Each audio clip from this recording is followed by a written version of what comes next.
Dentes en el sol de la mañana, en este jueves 3 de julio del año 2014. Buenos días a todo el equipo del Sol de la Mañana. María Elena Núñez, Víctor Gómez Casanova, Eury Cabral, José La Luz, Melton Pineda, Don Amaury Saibar, nuestros colegas de 5 a 7 de la mañana, Ayuri Rodríguez, Humberto Paniagua, Andrés Martínez, Álvaro Camaño.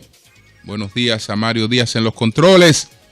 En Santiago de los Caballeros, Ramón Paulino, así late la ciudad corazón.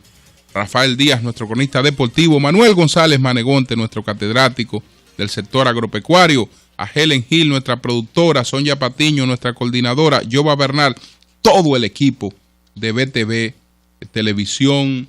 Buenos días. Buenos días.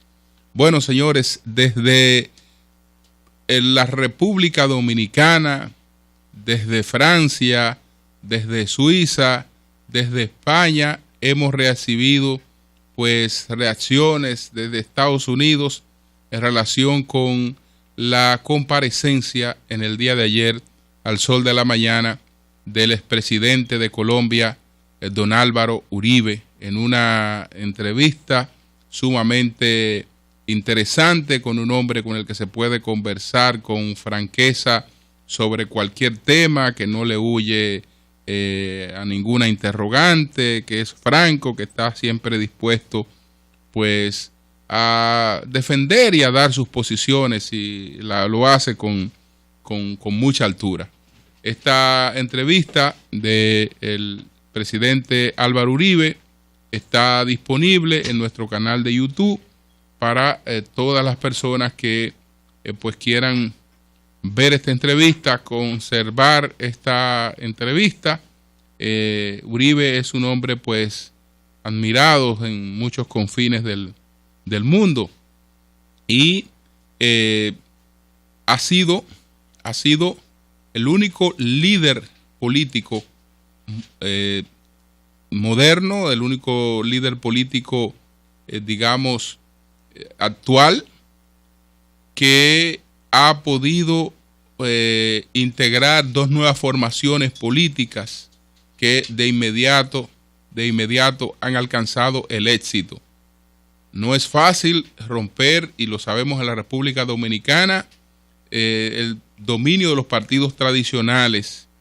Uribe rompe con su partido, crea un nuevo partido y gana las elecciones en Colombia. Su reelección fue con el Partido de la Unidad Nacional, el partido de la U.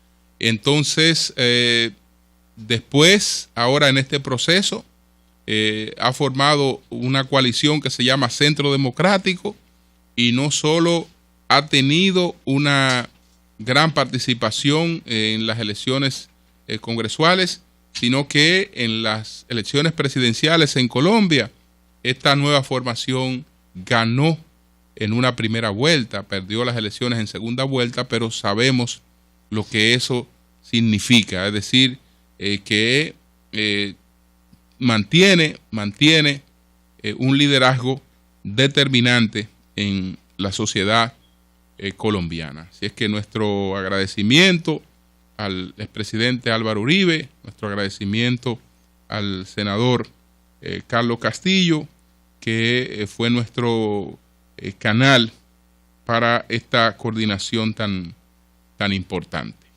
Son las 7:04 en el día de hoy. En el día de hoy nosotros también vamos a ofrecer a nuestros oyentes una entrevista muy importante.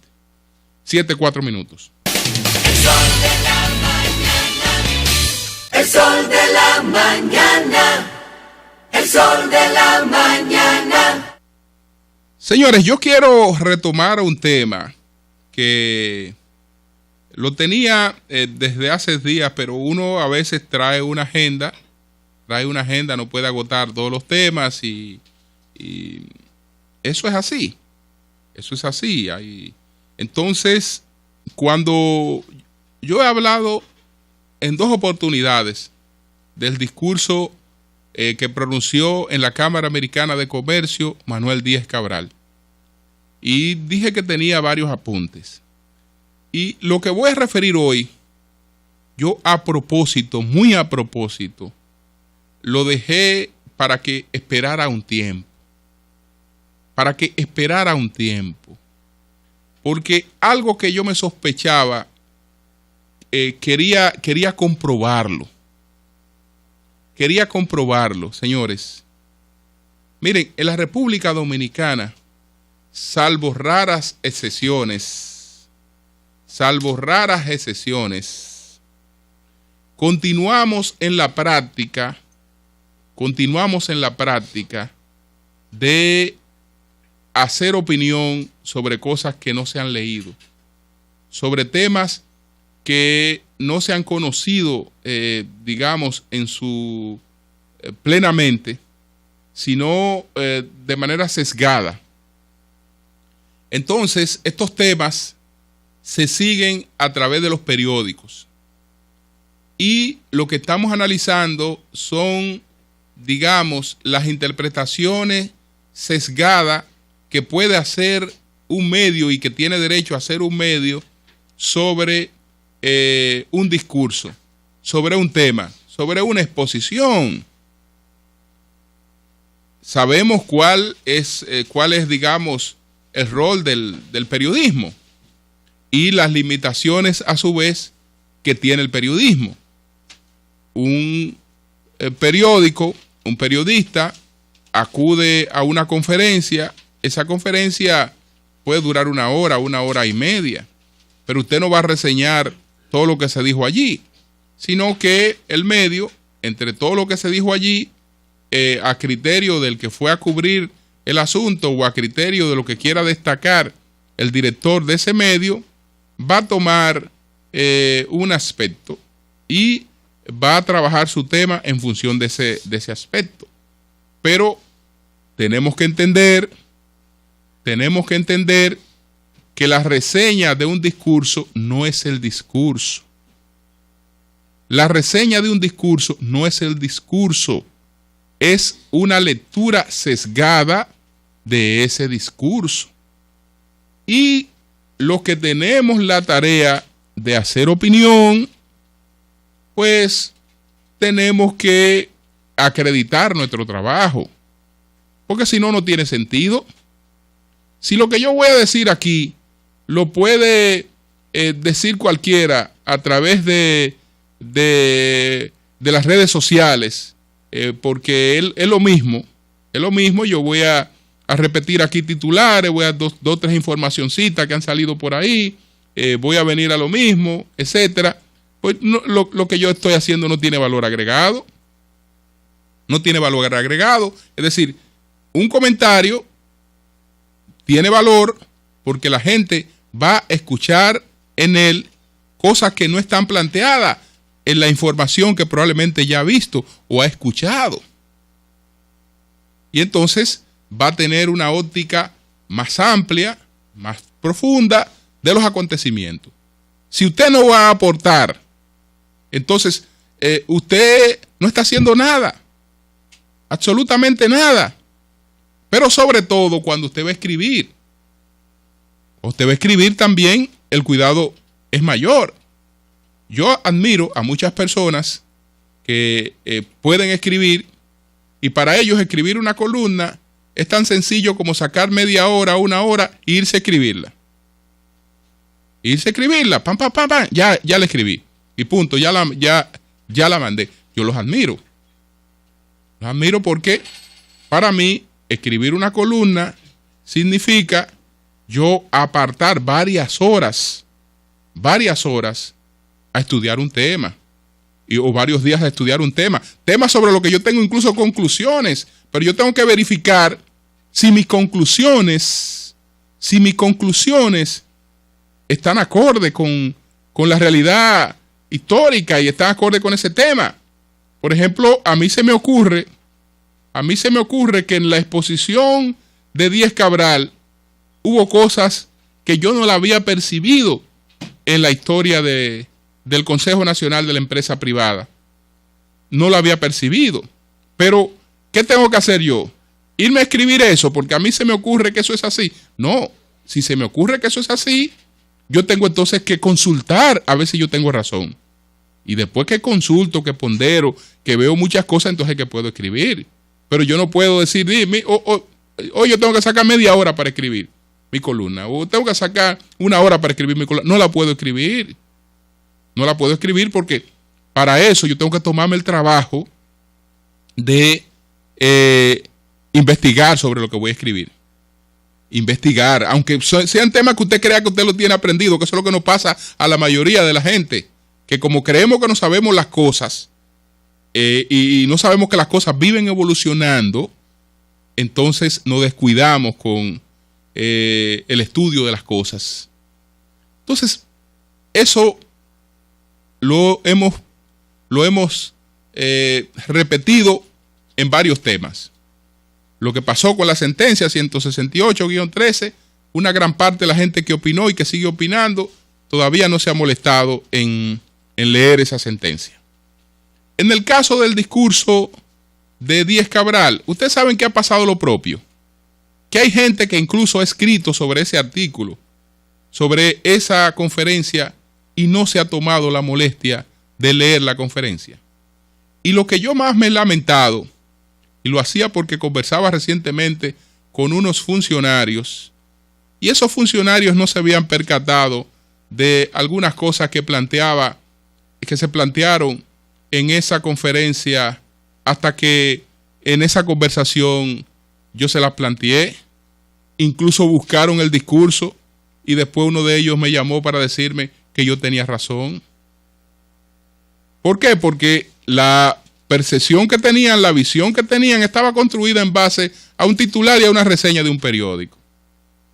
Señores, dejémosle eso a la gente que va corriendo hacia su trabajo, etcétera, etcétera, que no tiene mucho tiempo, pero los que tienen que gobernar, los políticos que tienen que opinar y que tienen que estar edificados, los comunicadores que tenemos que estar edificados, tenemos que ser más profundos en nuestra base de información. Entonces, si hay un discurso, nosotros tenemos que ir al discurso, no a una reseña para poder tener una visión sobre ese discurso. Entonces, ustedes saben por qué yo planteo esto. Miren, señores, el CONES tiene 50 años, que primero se llamaba Consejo Nacional de Hombres de Empresa, después el Consejo Nacional de la Empresa Privada, que es el CONES actualmente. En 50 años del CONES, nosotros hemos estado, digamos, presentes, no en los 50 años del CONES, sino en esa etapa que es la que más, digamos, presencia pública concitó, que fue la presidencia de don Payo Ginebra y sus polémicas con el gobierno del presidente Antonio Guzmán. Desde esa época para acá le venimos dando más seguimiento a todo lo que tiene que ver con el CONES, aunque la historia del CONES ya sabemos que es muy anterior a la presidencia de don Payo Ginebra. Y ustedes saben, señores, que en la historia del CONES yo no conozco que se le haya rendido mayor homenaje, mayor reconocimiento a la labor de un presidente de la República, como ocurrió en este almuerzo de la Cámara Americana de Comercio en la exposición de Manuel Díez Cabral.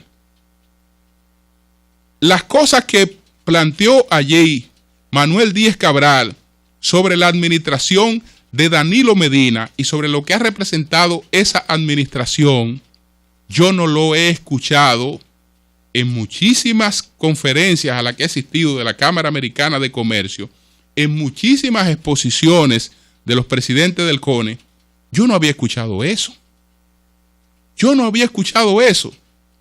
Ustedes saben que el elemento más destacado que hubo en esa conferencia fue el reconocimiento a Danilo Medina y no se ha publicado una línea de eso porque ni siquiera el gobierno se ha dado cuenta de eso. Ni siquiera el gobierno se ha dado cuenta de eso.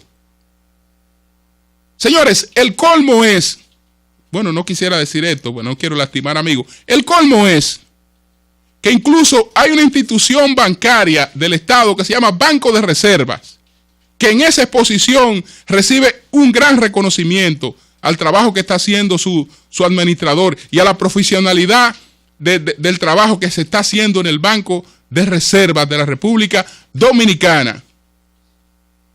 Y ni siquiera el Banco de Reservas se ha enterado de eso. Incluso usted ve las reacciones que tienen alguna gente vinculada a ese banco de la exposición de Díez Cabral, totalmente contraria a la exposición. Bueno, porque no la han leído.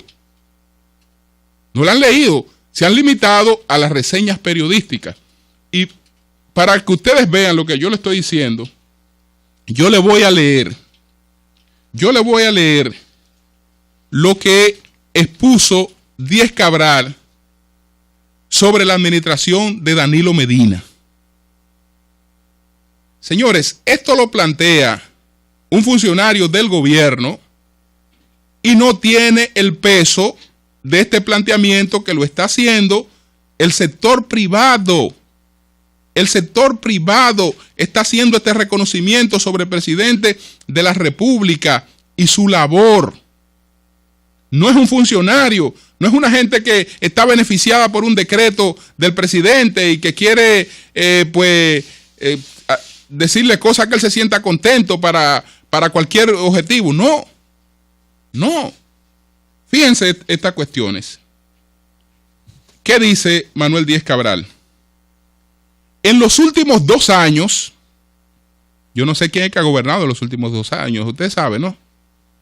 En los últimos 2 años ha sido palpable que el gobierno ha colocado en su agenda los temas económicos de mayor importancia para los sectores productivos, habiendo enviado señales positivas en diversas áreas, lo que ha mejorado los niveles de optimismo respecto al futuro cercano de nuestro país. Pero ¿ustedes creen que Díez Cabral se quedó ahí en su exposición en el almuerzo de la Cámara Americana de Comercio? Lo que dijo Díez Cabral allí, lo que dijo Díez Cabral allí, usted no lo tiene ni siquiera en ningún resumen del gobierno sobre sus logros y cómo ha percibido sus logros, cómo ha percibido su trabajo, cómo han percibido su trabajo los sectores productivos de la República Dominicana. Dice lo siguiente: muestra de ello, es decir, de lo anterior, muestra de ello ha sido el empeño del presidente y las autoridades por hacer un manejo más prudente del presupuesto, evitando desbordar los topes presupuestarios y manteniendo el déficit dentro de los parámetros presupuestados.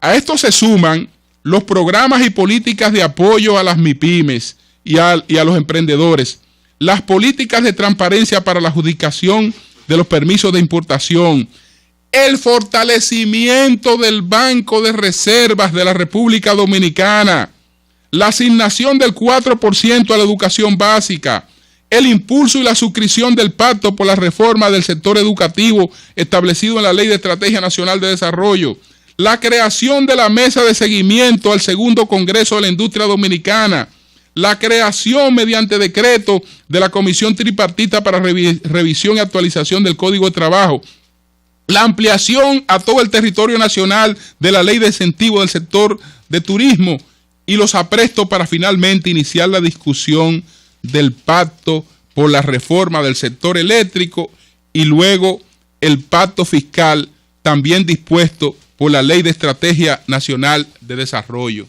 Señores, el presidente del CONE, invitado por la Cámara Americana de Comercio, rinde un informe en el que demuestra que en 2 años en este país se ha realizado una labor sin precedente para auxiliar a los sectores productivos de la República Dominicana, para acompañar a los sectores productivos, para mejorar las condiciones de inversión en la República Dominicana, para mejorar la imagen del gobierno, para mejorar la imagen del país. Y eso ni siquiera el gobierno lo percibe ni lo sabe. Ni lo sabe. Pregúntele a cualquier funcionario del gobierno sobre el discurso de Díez Cabral y qué va a decir. No, que fue injusto, que fue... Ah, pues usted no leyó el discurso. Ni lo conoce. Te vio una reseñita periodística. Reseñita en el sentido de que vio un resumen. Pero eso déjeselo a la gente que ve la guagua rápido. Que va en el metro, que recibió el periódico y lo vio rápidamente tomándose un café. Pero el que tiene otras responsabilidades no puede estar atento a eso. ¿Y cómo yo vengo a hacer comentarios en base a eso? No puedo. Entonces, fíjense cómo las cosas incluso pueden distorsionarse. Distorsionarse. Bueno, que Díez Cabral hizo un enfoque crítico sobre unas cuestiones que están en estudio, que los tiene el gobierno. Incluso temas que Danilo lo trató en campaña. Temas que Danilo Medina lo trató en campaña porque tenía también la misma base de datos y la misma base de información.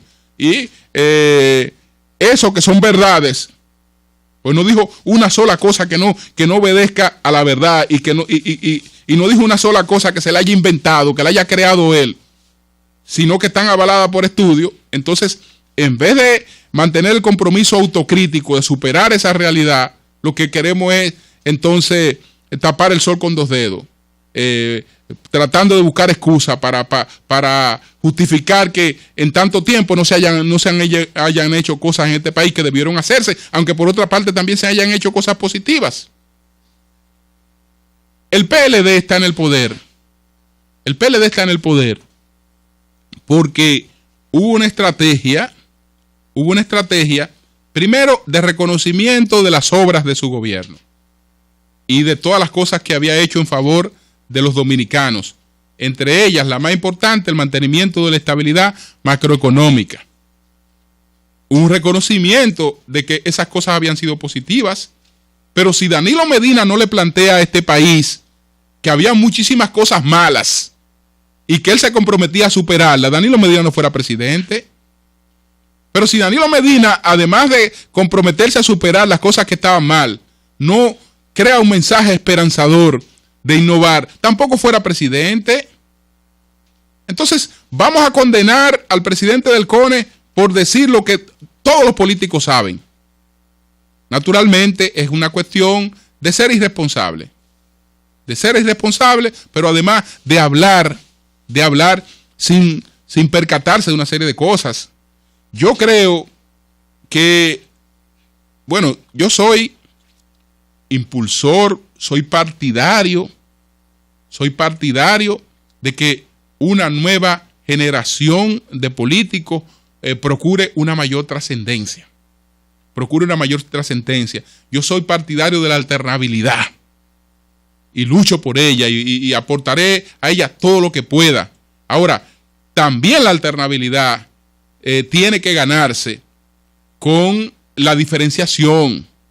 Y la diferenciación es el planteamiento profundo de los hechos. Pero profundo no quiere decir con rebuscamiento. Porque Danilo nunca habló con rebuscamiento. Y nunca habló para que no lo entiendan. Pero el que lo entrevistaba, el que hablaba con él, sabía que ese hombre se había estudiado la realidad dominicana y la del mundo. Y que tenía una visión clara de las cosas. Bastante clara. Entonces, el que quiera gobernar tiene que ir tras ese ejemplo, porque ese es el tipo de político que requiere el siglo XXI. Son las 7:24. El sol de la mañana. El sol de la mañana. El sol de la mañana. Señores, el presidente Obama tiene una situación un poco difícil con varios temas, y él que ha apelado, ¿no?, a la jugada política de responsabilizar a los republicanos del estancamiento en varios temas. Con relación a la ley de migración, evidentemente que no le ha ido bien. prácticamente en estos momentos podemos hablar que ese tema ha fracasado. Ese tema ha fracasado. Esa ley de migración tiene más de un año en la Cámara de Representantes. Obama ha hecho todo lo posible y lo último que ha hecho es decir que va a adoptar algunas medidas por decreto. Pero las medidas que puede adoptar por decreto son limitadas. Y entonces se le ha creado una situación muy difícil con el tema de los menores que han estado llegando a la frontera de Estados Unidos, unos 52,000 menores que tienen que ver con esta acción diferida, que plantea que los hijos de los ilegales pues no serían deportados y tendrían acceso a la educación, pero se habla de la gente que ya tiene raíces, que está establecida, etcétera, etcétera, y fíjense cómo estos mensajes migratorios pueden crear confusión para la gente que cree que a veces son temores solamente en la República Dominicana. Es decir, una mala lectura, una interpretación ha llevado a Estados Unidos a un caos. Ahora Obama quiere la modificación de la ley para poder producir la deportación inmediata de estos menores. Entonces está un poco entrampado. Por otra parte, ha planteado que el Fondo Fiduciario para la Reparación de Puentes y Carreteras, pues a final de este año no tendría un centavo. Y que si el Congreso no le aprueba pues la renovación de este fondo, prácticamente en Estados Unidos se paralizarían todas las obras de reparación, reconstrucción de puentes y carreteras y muchos mantenimientos. Él está advirtiendo que producto del cese de este fondo habrían 700,000 empleos perdidos. 700,000 empleos perdidos. Es decir, él está planteando que esto sería igual a que toda la población laboral activa de Denver, de Seattle o de Boston se quedara sin empleo. Esto sería igual a la pérdida de estos 700,000 empleos por el cese de estos fondos fiduciarios. Pero al mismo tiempo tiene unas complejidades internacionales con el tema de Irak. Obama, pues hasta ahora ha sido objeto de una crítica que empieza a preocuparle. Porque el tiempo pasa, usted llega al poder, pero después, y sobre todo en las sociedades desarrolladas, no tiene mucho sentido que usted haya llegado si a la hora de evaluarle, no se ven sus aportes. De por sí, su llegada ha sido un aporte y una consolidación del modelo democrático de los Estados Unidos. Pero este hombre que estaba llamado a ser un transformador, en la práctica, hasta ahora no ha sido más que un continuador de las mismas políticas que pues enriquecen a un segmento muy limitado de la población y mantienen condenada a la pobreza a la inmensa mayoría de las personas. Y desde luego que él tiene preocupaciones. Él quisiera resolver el tema migratorio. Lo quisiera resolver, quisiera que eso pudiera consolidarse. En el tema de su reforma sanitaria, esta reforma sanitaria tuvo que ser muy trastocada y todavía, aunque en el futuro podamos tener otra visión de esta reforma sanitaria, por lo menos en lo inmediato, el tema no se ha reflejado en su impacto como tal. Entonces, su situación no es cómoda. No es cómoda la situación del presidente Obama, y ya se están hablando de cosas que son palabras mayores frente a un presidente, como esta amenaza del líder de la mayoría en la Cámara de Representantes de someterlo a la justicia por estar tomando medidas que pasan por encima del Congreso, medidas por decreto, etcétera.